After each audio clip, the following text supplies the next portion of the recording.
السلام عليكم. مصيبة كبيرة في تطبيق جوجل لو حد عملهولك لطفلي، مش لاستخدامك الشخصي. يعني ايه يعني؟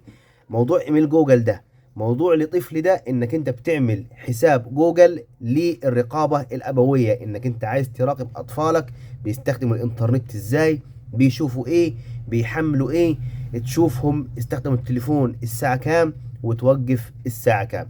ولكن للأسف في بعض الناس بتعمل الايميل ده عن طريق ايميل الاطفال، زي ازواج بيشكوا في زوجاتهم، زوجات بتشك في ازواجهم، وما الى ذلك كثير. اللي هو ايه بقى؟ ان انا نعمل لك الايميل ده اللي هو ايميل ماي فاميلي، ان انا نراقبك ونشوفك بتعمل ايه، ونفتح الكاميرا عليك وانت مش واخد بالك، بنشوف بتصفح في ايه وبتخش على ايه. فدي مصيبة كبيرة.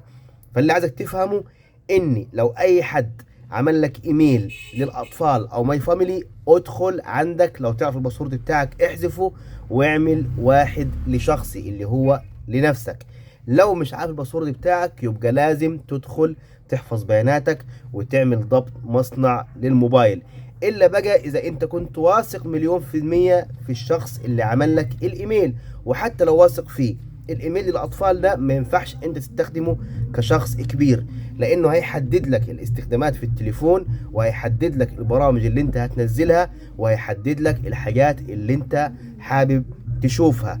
فالافضل والاحسن انك تحذفه تماما وتعمل ايميل لنفسك وتحفظ ايميلك وباسوردك بنفسك.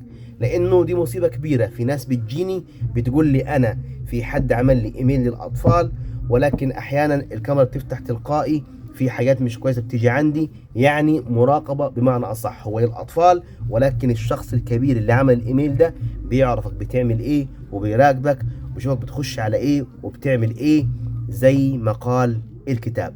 فالأفضل يا صديقي العزيز تحذف الإيميل خالص اللي هو ماي فاميلي بتاع الأطفال، وتعمل لك إيميل رسمي لنفسك.